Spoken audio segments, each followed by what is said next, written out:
2000년도 4월에 국제통화기금 IMF에서 세계 경제 전망을 내놨습니다. 세계 경제 1930년대 대공황 이후 최악의 경기 침체 해가지고 나왔네요. 글로벌 금융위기보다 악화가 된다.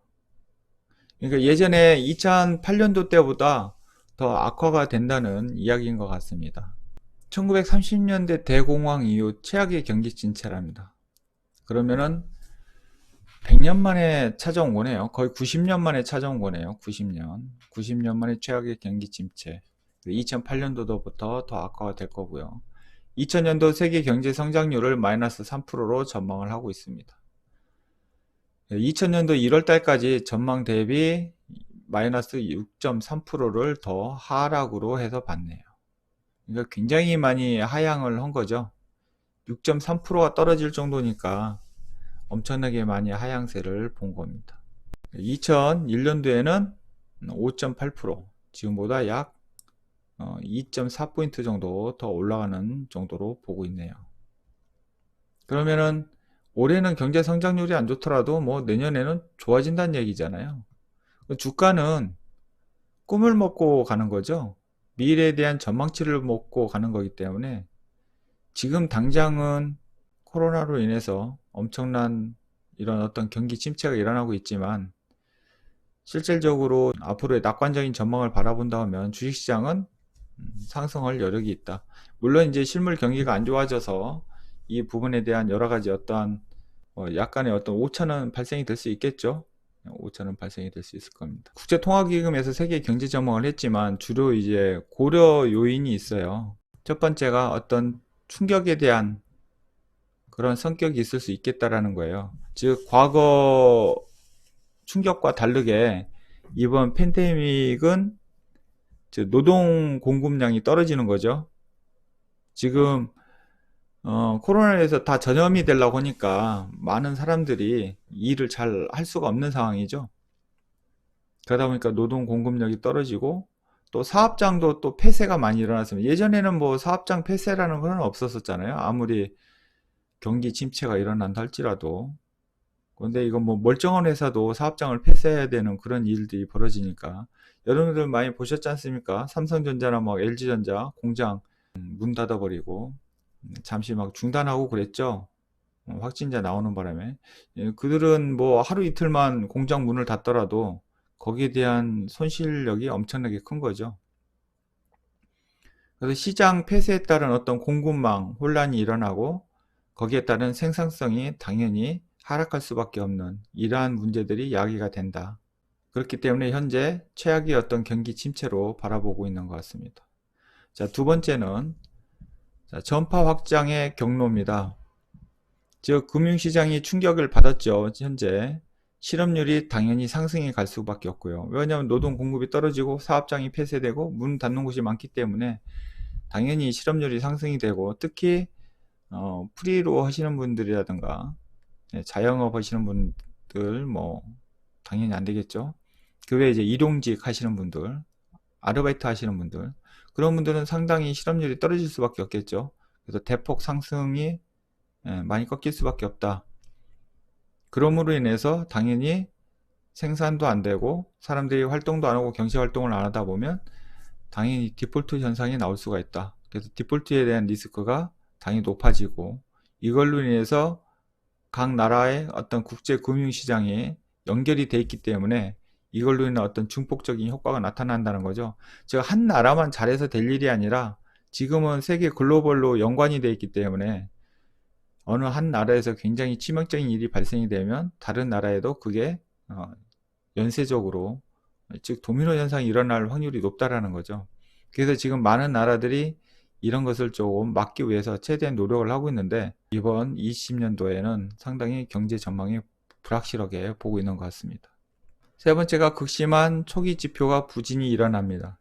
즉 코로나19가 발생한 국가들의 어떤 산업활동에 대한 지표 같은 거, 소매업 지표, 고정자산 그런 투자 등 이런 것들에 대한 여러 가지 지표들이 다 떨어지고 있죠. 뭐 GDP 같은 것들도 다 떨어지고 우리가 활용한 어떤 경제 지표 같은 것들이 상당히 부진하게 나타날 수 있다. 원래 경제 지표들을 보고 여러분들 투자를 많이 하잖아요. GDP 성장률 같은 거, PMI 제조지수 같은 거, 그런 지수들을 보고 투자를 많이 하는데, 그런 지수가 많이 부진하는 현상이 나타나면 당연히 뭐 투자에서도 리스크가 나타나겠죠. 원유 등 원자재 가격이 급락을 하고 있습니다. 당연히 공장이 안 돌아가고 산업 현장이 안 돌아가기 때문에 당연히 원자재에 대한 수요가 줄어들 수밖에 없고, 그걸로 인해서 가격이 하락하겠죠. 그래서 원유도 특히 이번에 감산 하는 것들이 좀 뭐 무산이 되고 좀 그랬었지만, 결국은 뭐 감산하는 걸로 합의는 보겠죠. 그래서 오펙 합의 무산이 만약에 계속된다면 이런 어느 원유가 급락하는 현상이 일어날 수도 있다. 지금 이제 뭐 감산하는 쪽으로 가닥은 잡아가고 있는 것 같습니다. 자, 그 다음 이제 금융 여건이 긴축이 됐다. 즉, 선진국 시장이라든가 신흥국 이런 시장의 주식이라든가 채권 시장 이런 것이 급격하게 긴축이 됐죠. 그래서 굉장히 많은 사람들이 탈시장하는 현상이 발생이 되고, 또 이런 어떤 급락적인 형상으로 인해서 경기 침체가 발생됨으로 인해서 또 손실되신 분들이 많기 때문에 섣불리 투자를 한다는 것이 쉽지가 않죠. 이런 걸로 인해서 어떤 투자에 대한 위축도 발생이 된다. 그래서 이러한 여러 가지 큰 어떤 5가지 정도 어떤 이런 요건으로 해서 올해 2020년도에는 세계 경제 성장률을 마이너스 3%로 전망하고 있다. 세계 경제 전망은 극심한 불확실성을 내포하고 있지만, 이런 것을 어떠한 가정에서 2020년도에 대한 경제의 불확실성과 2021년도에 어떠한 경제가 회복할 수 있는 여러 가지들을 대략적인 가정을 하고 있는 것 같습니다. 이것은 뭐 가정이에요. 가정일 뿐입니다. 자, 팬데믹이 20년도 하반기에는 사라지면서 점진적으로 방역 조치가 해제가 될 거다. 결국은 IMF에서는 올 하반기쯤 가면은 어느 정도 코로나가 점차 안정세에 접어들어서 방역 조치가 해제가 된다는 것은 결국은 많은 사람들이 경제적인 활동을 할 수 있도록 자유롭게 풀어놓겠다는 거죠. 자, 셧다운이 지속기간, 즉 중국을 제외한 거의 모든 국가들의 경제적 혼란이 20년도 2분기에 집중되고, 그러니까 지금이 2분기잖아요. 지금이 최악인 경우 같습니다. 4월, 5월, 6월. 코로나19 확산 정도에 따라 국가별로 20년에는 근무일에 약 5에서 8% 정도가 손실이 발생되고 있다. 결국은 셧다운도 뭐 올해 20년도 2분기에 집중이 되고 3분기서부터는 어느 정도 완화 상태가 된다고 보는 것 같아요. 자, 금융 여건을 보면 20년도 3반기까지는 긴축을 하지만 하반기에서부터는 완화가 된다는 겁니다. 그렇다면은 지금 상반기 지금 여러분 아시다시피 우리나라에서도 양적 완화를 했죠. 미국에서도 무제한 양적 완화가 들어갔죠. 유럽도 그럴 거고, 결국은 각국 나라에서 양적 완화가 들어갔기 때문에 이 양적 완화한 효과가 하반기 때 분명히 나타날 거고, 그럼 하반기 때는 또 다른 어떤 정책이 나오겠죠. 그래서 하반기에 가서는 좀 안정세가 접어들 수 있겠다. 자, 원자재 가격은 배럴당 평균 유가는 20년도에 올해 35.6달러 정도, 아직 35.6달러 안 됐죠? 그럼 유가 좀 더 오른다는 얘기네. 21년도에는 37.9달러 정도 상승할 수 있겠다 해서 가정을 하고 있는 것 같습니다. 결국은 뭐 좋아진다는 얘기네요. 결국은 좋아진다는 얘기예요. 전망 결과입니다. 이 20년도에는 마이너스 3.0%로 성장률을 바라보고 있고요. 1월에 비해서 6.3포인트를 지금 하향한 추세다.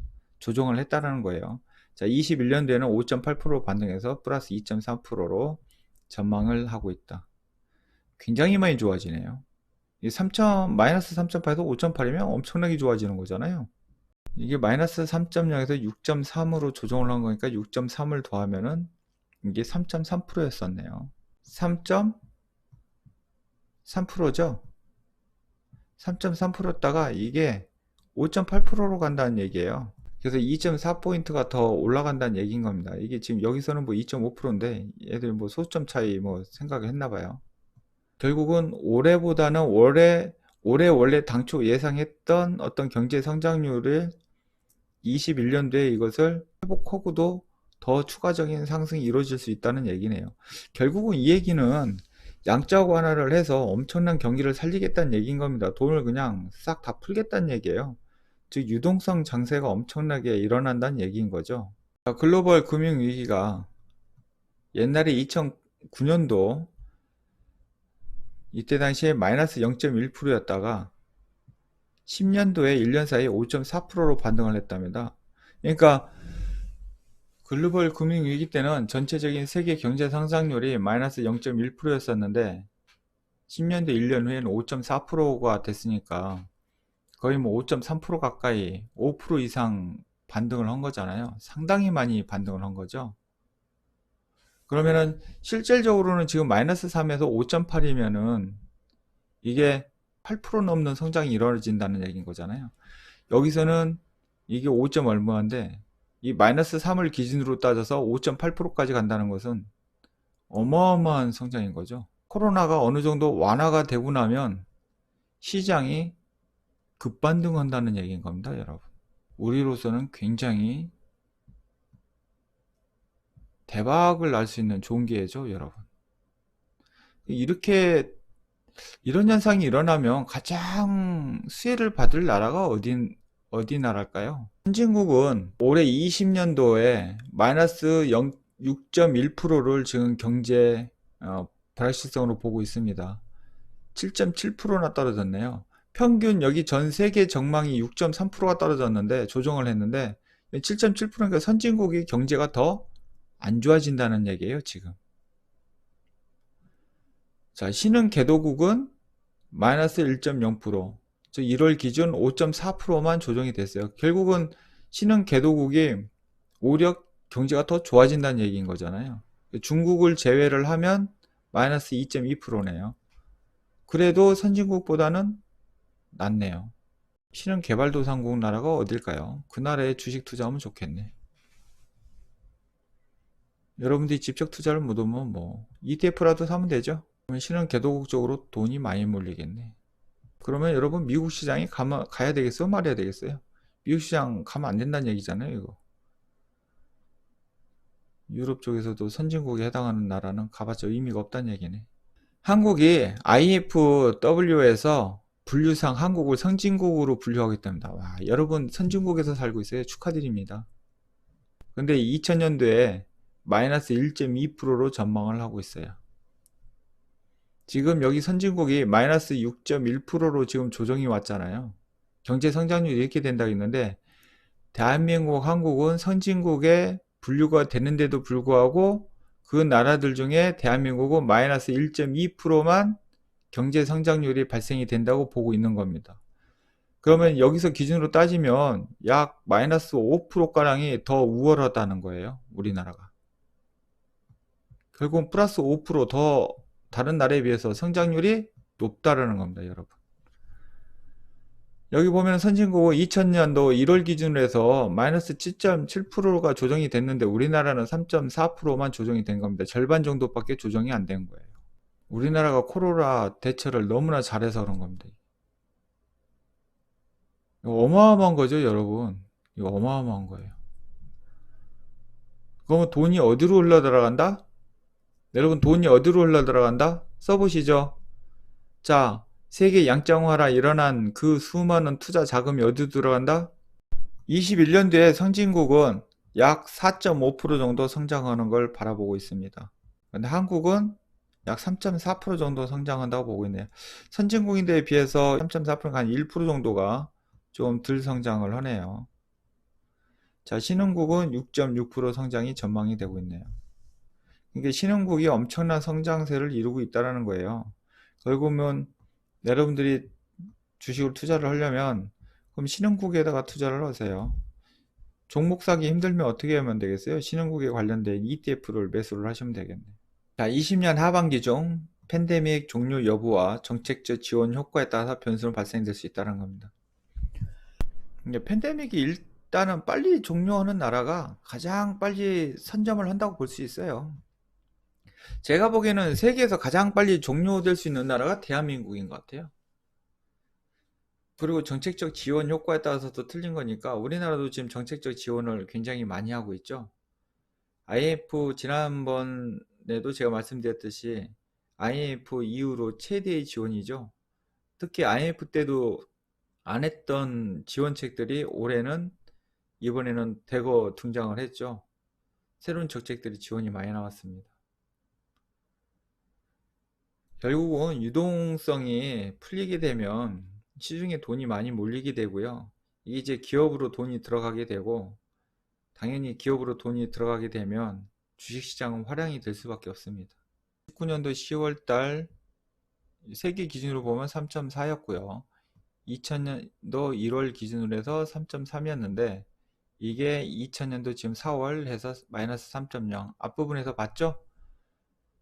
그래서 마이너스 6.3%가 떨어진 겁니다.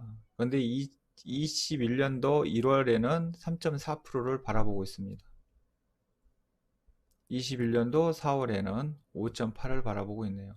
1년 뒤에는 마이너스 3.0이 5.8로 간다는 거예요. 20년도 1월에 3.3%에서 21년도 1월에 3.4면 결국은 원산복귀를 시키겠다는 얘기인 겁니다. 자, 선진국인 경우를 예를 들어서 보면 1.7, 1.6, 마이너스 6.1입니다. 어이구, 어마어마하게 빠졌죠. 자, 가서 1.6으로 하고 4.5로 성장을 시킨다는 얘기인 겁니다. 미국은 21년도 1월 달에 올해 1월보다도 적네요. 1.7이네요. 마이너스 5.9에서 4.7로 활성화를 시키겠다고 얘기는 하고 있네요. 유로존도 그렇고 역시 선진국이라 뭐 선진국 쪽을 이렇게 많이 하는 것 같습니다. 일본 같은 경우도 마이너스 5.2에서 3.0으로 발생이 된다고 하네요. 근데 상대적으로 변동폭은 우리나라가 적은데 성장률은 상당히 저평가되게 해놨죠. 이런 데서 마이너스 6점에다가 경기에 대한 체력이 이게 엄청난데 우리나라는 상대적으로 적죠. 이 부분은 또 상당히 참 아이러니한 것 같아요. 우리나라가 수출국 나라라 그런 것 같아요. 수출로 먹고 사는 나라다 보니까 이런 부분이 있는 것 같은데 제가 보기에는 이거보다 더 나을 수도 있을 것 같아요. 이번에 우리나라가 이걸로 인해서 세계적인 어떤 기업에 대한 이미지, 쇄신이 굉장히 많이 좋아졌죠. 이거보다는 좀 더 성장할 것 같은 생각이 듭니다. 신흥 개도국이 6.6, 중국이 1.2에서 9.2로 갔네요. 여기는 다 개도국이죠. 중국, 인도, 러시아, 브라질 전부 다 신흥국입니다. 그러다 보니까 이렇게 굉장히 크네. 브라질은 뭐 별론데 러시아, 인도가 굉장히 많네요. 인도. 하방 위험이 팬데믹이 예상보다 오래 지속되든가, 그죠? 이게 예상보다 오래 지속된다든가, 아니면 21년 내년에 다시 재발할 가능성도 상존하고 있다는 겁니다. 그래서 세 가지 부정적인 시나리오가 나왔어요. 즉 20년도에서 즉 21년도 세계 경제 성장률이 기본 전망보다 추가 하락할 가능성도 존재한다. 당연히 내년에도 만약에 코로나가 발생이 된다고 하면 제가 보기에는 경제가 굉장히 힘들 것 같아요. 20년도 방역 조치가 50% 정도만 계속 오래 지속된다고 하면 20년도에는 약 3포인트, 즉 3% 정도가 더 하락할 가능성이 있다는 거예요. 지금보다. 21년도에는 2% 정도가 더 추가 하락할 수 있다. 21년도에 코로나19가 다시 재발을 할 경우에는 20년도에는 추가 하락이 없어요. 지금은 어차피 원체 많이 빠졌으니까 뭐 더 하락할 것도 없겠죠. 근데 21년도에는 전망을 긍정적으로 받았기 때문에 여기에 대한 전망치보다 더 추가적인 약 5% 정도가 더 하락할 수 있다. 결국은 경제 성장이 없겠다라는 얘기네요. 20년도에 방역조치 50%가 오래 지속되고 21년도에 만약에 재발이 되는 이 두 개가 같이 플러스 현상이 일어난다고 했었을 때는 20년도에는 약 3포인트 정도가 더 하락을 하게 되고요. 21년도에는 8%포인트가 하락이 더 된다는 겁니다. 이런 일이 발생이 되면 정말 최악입니다. 선진국 2019년도에 세계 2.9에서 3.3이 되고 마이너스 3.0, 6.3% 조정이 되고 3.4, 5.8, 2.4 네, 한국이 여기 나왔습니다. 2.0, 2.2에서 1.2, 3.4로 된 거. 아까 봤던 내용이에요. 21년도에는 조정폭이 0.7밖에 안 일어나네요. 0.7이 플러스가 됐네요. 전체적으로 전반적으로 보면 여기를 보시면 전반적으로 다 플러스죠. 21년도에는 늘어난다는 얘기예요. 주가가 지금 마이너스 10.2였다 4.3 마이너스 42 37%나 조정이 됐네요. 근데 1월에는 마이너스 4.7로 회복이 되고 플러스 6.3으로 되네. 내년에는 유가가 많이 올라간다는 얘기네. IMF 선진국 그룹 조정폭을 비교를 한 겁니다. 현재 대한민국이 1등이에요. 조정폭이 3.4입니다. 순서대로 나온 거예요. 쭉 조정폭이 밑으로 갈수록 크죠? 밑으로 갈수록 큽니다. 대한민국 1등입니다. 그리고 성장률도 마이너스 1.22로 1등이에요. 현재 조정폭이 가장 낮은 나라는 우리나라다. 대한민국. 한국 경제가 20년도에 성장률 마이너스 1.22%로 전망을 했고, 성장 전망에 대한 조정 사유를 이렇게 얘기를 해내요. 코로나19 억제를 위한 한국의 전방위적 접근과 신속한 경기 대응 정책이 국내 경기에 미치는 부정적 영향을 완화를 했다. 결국 우리나라가 코로나를 가장 잘 방어를 했다는 얘기예요. 그래서 뭐 경제 침체에 대해서 긍정적으로 생각을 한 것 같아요. 그런데 다만 한국의 높은 대외 개방도 감안시 주요 교육국의 급격한 성장 전망 하향에 반영된 대외 수요 부진이 성장 전망을 제약을 한다. 그러니까 우리나라가 21년도에 3.4%로 적어놨잖아요. 결국은 우리나라가 아무리 대외 개방을 하고 수출을 해야 되는 입장이니까 다른 나라가 그만큼 성장이 둔화가 되면 우리나라도 그만큼 타격이 있을 수 있다라는 거예요. 그래서 높은 성장을 잡아놓을 수가 없다. 그래서 우리나라가 성장률이 작은 겁니다. 다만 이제 한국이 신속한 초기 반영 노력과 과감한 경기 대응 노력을 반영을 해서 금년 성장률 전망 하락폭은 주요국 대비 상대적으로 작다. 그래서 한국이 포함된 즉 IFW 분류상 선진국 그룹에 해당이 되고 OECD 국가 36개 국가 중 한국의 금년 성장률 하향 조정폭은 가장 작은 수준이고 금년 성장률 전망치 또한 가장 높은 수준에 해당이 된다. 그래서 우리나라에서 전례 없는 세계 경제 여건 변에 대응해서 정부가 코로나를 빨리 조기 종식을 하고 경기 회복, 모멘텀 회복을 위해서 범국가적 역량을 결집해 나갈 계획이라고 우리 현 정부에서 발표를 했습니다. 근데 얘네들이 하락한 조정폭에서 이 정도면은 이게 상승폭이 엄청나게 큰 거거든요. 우리나라에서 이렇게 해서 상승폭이 된 것보다 이렇게 보면 우리나라는 상승폭이 굉장히 작은 거예요. 그런데 얘네들이 이렇게 마이너스 7.0에서 5.2%갈 정도 상승을 하면 우리나라는 당연히 수출을 하는 나라인데 이런 날이 이렇게 상승하면 상대적으로 우리나라도 그만큼 상승폭이 크지 않을까요?